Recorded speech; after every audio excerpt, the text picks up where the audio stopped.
का हो खचा भाई, का हाल चाल बा? ठीक बा भाई, का हाल बा हो? बढ़िया। तो मर्दे कोनो धंधा उंधा बताओ, आदमी बेरोजगार बैठल बा। ते मर्द धंधा हमहू तो बेरोजगारे बनी हो। अरे कोनो धंधा उधर रही तो हमहू करती, हमहू तो बेरोजगारे बनी। तो ऐसा कोनो धंधा बताओ जो बढ़िया आमदनी होखे, कम टाइम लागे। अच्छा तो सुनो ना, ए मर्द एगो आइडिया तो काम कर लगी हमनी के उहे करे के धंधा जावना के पीछे सब लोग बयान था तंत्र लइका। कौन धंधा हो? अंधविश्वास हो मर्द, सोखा बन जाए के अता नहीं रहले चला हम गुरु बन जतानी बस चला के भूत करे जे एगो मोठ बना लेबे बिना भर्ती के माल कमाई बा। सही कहता बिना भर्ती के माल कमाई बा, एगो मोठ बना ले के आ वही जब झारल जाई ना भूत उखारल जाई आ हाथ तो देखल जाई, पैसे पैसे बा। आओ हमरा संग चलो मोठ पर चलो।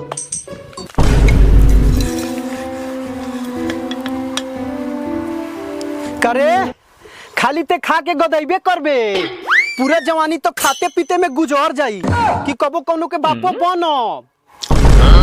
आदे हमरा से बड़ बड़ बोलो जौन खइबो गाड़ भर आवइबो पार भर। त कहां से छुछुंदरी के बच्चा होइया सो कह त तारा बाप के लगे जाई, कह पदनु भाग जाना त हम मारे जे तार आड़े पर जे गाड़ बिगड़ जाई तार।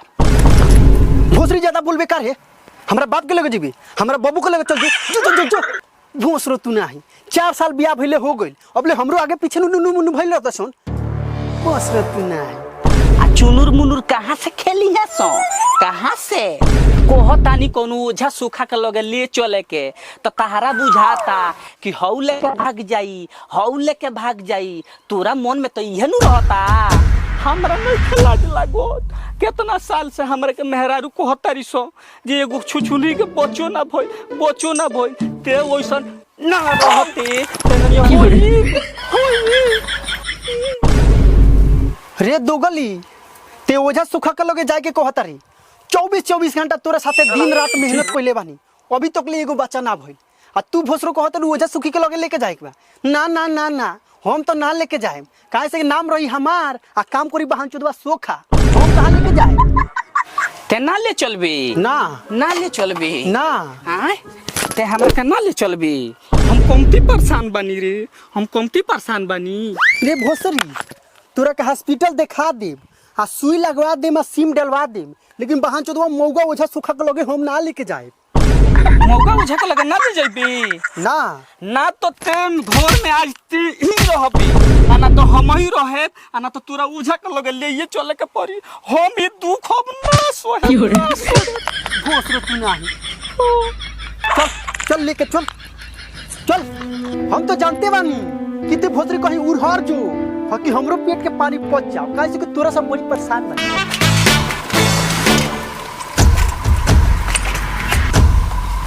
अब घरवा में कथी करता रे भोसरी? निकलत का निकल रे करे? नया दुल्हन बानी बहरिया निकल के तोरा बाबूजी के गोरिया पर बैठी का रे रे?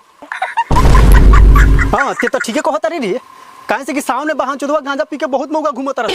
रो रो रो, घर में पीछे लेके आवतनी साइकिल लेके आवतनी, भीतरा लेके आओ। बुझइबे ना करेला नया दुल्हन बानी। भोसरो त कम मत नहीं छी, कमती भारी बारी करे।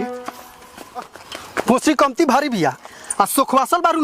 चल तोरा खचाप सुखवा लगा लेके चलतनी, ओ जे तारा के ओस ना चपवा देतनी कि तू एक दिन चल ना कह चपला चल लो का कही कि साइकिल के टूटल बा चैनवा की गिरल बा सजनवा ए गोरी। चुप ना रहबे करे? ए गोरी होरी चुप ना रहबे?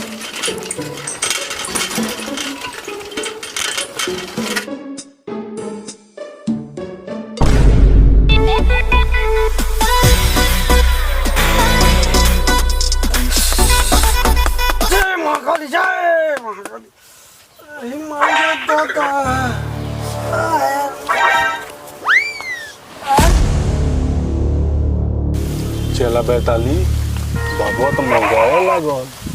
अरे माई, ये तो हमन के गानू बना दे। चुप। बाबा के समझाओ जो बाबा इकुली का धंधा छोड़ दे। बाबा क्या तुम मौका समझते हो हमको? अभी जादू मार के गांड से बेहाथ कर देंगे। आज अपना स्थान पे पहले बांध लेता नहीं। आज अमावस्या हो, आज बहुत भीड़ लगे अपना स्थान पर।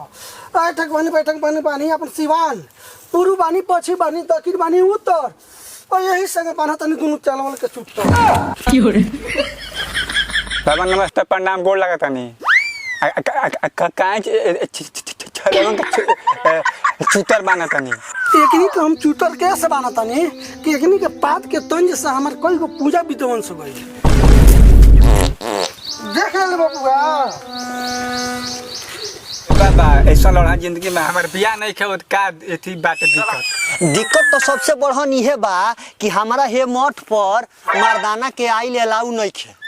तब बहन चोरवा जब आइए गल बड़े तो तोरा के दे तनी एगो बाबा के काला कोबरा ले जो गोबर कहलावत रहिए।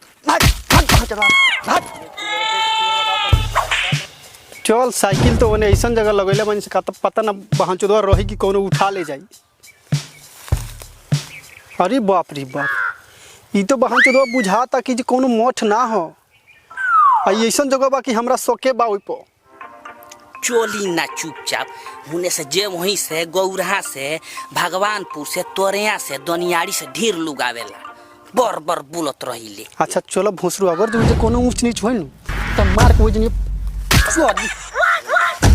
रे ई तो बाबा के मठ पर पूरा यहाँ से गांजा चिलम घोइला घोइली लौकता आ बगल में तो दारू के शीशी लौकता। भोसरू तू जल्दी ये मठ से भाग चलो ना तो ये बांस के कोठ में तहर ओठ बाँची ना।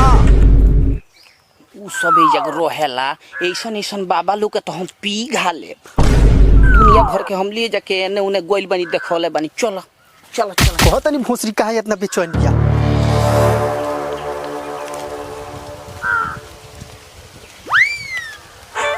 बैठी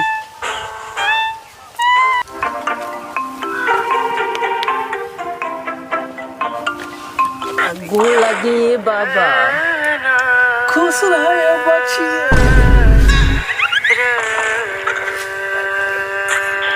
कारे भोसरी ई कथि कथि करतर सरे सरवा आते आते गाल छू देलस। ये तो कथी हो गई जी आशीर्वाद देनी हो बाबा रउआ ना बुझाला हमें जाई जाओते रउआ गोर लागली आते आते हमरा शौक भइले। देखो सरवा छाती पर दिल बनैले बा। हयो बहन चोदवा मौगा बा आ एकरा के देखो किंगा बोका लेखा जीव लटर पटर कइले बा बुझाता कि कब खा जाई तोरा के। हाई मालिक हनु ई तो एक नंबर औरी भयंकर मौगा लागता। ए चल चल तोरे जे नाव होय कि सुखा दी हट ये नाम मन बतू 4 साल में का कोइलो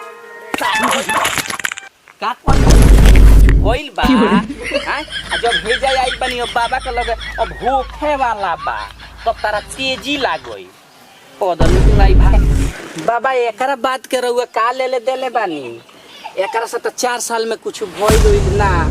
अच्छा हमहू देखो तनी रहुआ बेचैने बानी आ हमरो जरूरते बावे जननी त अपन कार्यक्रम शुरू करी। जय जय जय जय बचिया सब बुझ गई नी तारा बाल बच्चा के कमी बा वैसे तू आइल बड़ी तार व्यवस्था हम बांध देता नहीं।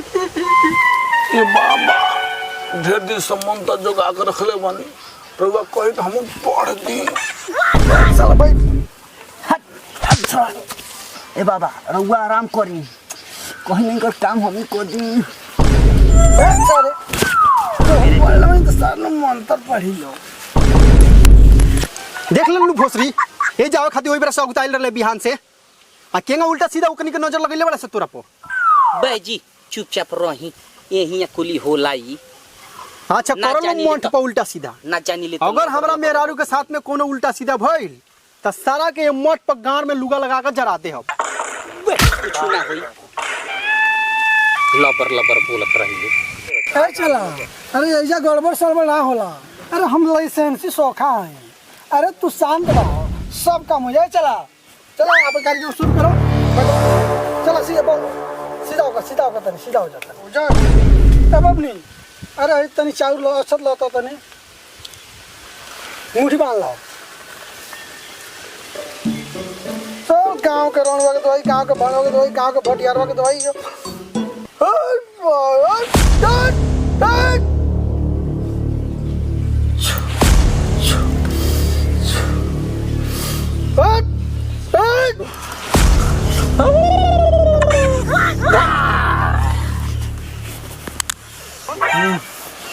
ये वाह टूट गया।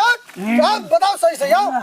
अरे बोल रोहनी घोसिया गोर है सरे हवा में ए दादा आहा ए माई ए बहिना आहा आहा अरे वही जाता हमारा के धोइल सए दादा भोसरी ते हमरा घर से बोहरिया बन के आइले तो कहि ते हाथ घरे करबे रे। अरे लोई हमारा के यारावा हमारा के बोलवलो सो ए दादा अरे बाप रे बाप, एकरा मतलब हमरा बियाह करे से पहले ही तो खेला पेला हो गइल बा। सही से बताओ, सही से बताओ। अरे चला कैसे का हो गई लो। ला भोसरी हमरो बेइज्जती करवैलसी। हे एकरा के कमती बार हम केस में एकला पैसा लगैले बानी। ई भोसरी आइल तो मैं एक 4 साल के बाद केस झड़ गई। आधा कटा खेसो में जा गइल एकरा में, ओकरा बाद चलानी के काम करावत नहीं तो भोसरी निकाल के फेंक देलो। हमरा तो कहते कोनो हाथी मारे ये छिलमुंडी। जाओ जाओ चल बताओ को बात सब आप सब अब ओ माय गॉड दो मेहनारू बिया हो भाई। ए बहिना अंग्रेजी बोलत किया। ओहो आहा अरे सोइया मारे तो हिया मोछरी खियावेला जरूर आहा चल मछली नु खइबे तोरा का हम रोहू के मुंड खियाव तनी। चल ले देवास चल चल शांत रहो। भोसरी खेला करती है। बबुआ तारा मेहरारू के भूत तो हमारा भाग गइल सब, लेकिन सोमवार के दिन औसत लेके हमरा पलानी में भेज दियो। कुछ हमरा लगे स्पेशल दवाई बा जो निका के को देव तो तू पाके बजे बाप बनबो। बाबा जी प्रणाम। खुश रहो बच्चा खुश रहो। बस ना मारब कि सारा वजह सुखाई बेरा भुला जीबो। हमरा के चुतिया समझ ले बारब कि मेहरारू के संग चुतिया बना के तू बोला के मकान को बोले रुको रुको आई के संग उल्टा सीधा कर। चल बाहर तो भाई साला जोगला चोट भरल बा। साला होली बैठल बा। अत्ते भोसरी अपन ये चक्कर में पड़ल बा। तोरा संग कोनो उल्टा सीधा कर बा। आई केस पहिल इतना मेहनत से तोरा में हम पैसा लगैले बा। केस तो उठा के भेल के हमर नाक कटवा देले। क्या करे के ठीक कर ले रे चल वो शुरू तू नहीं नो तुम्हार का जइया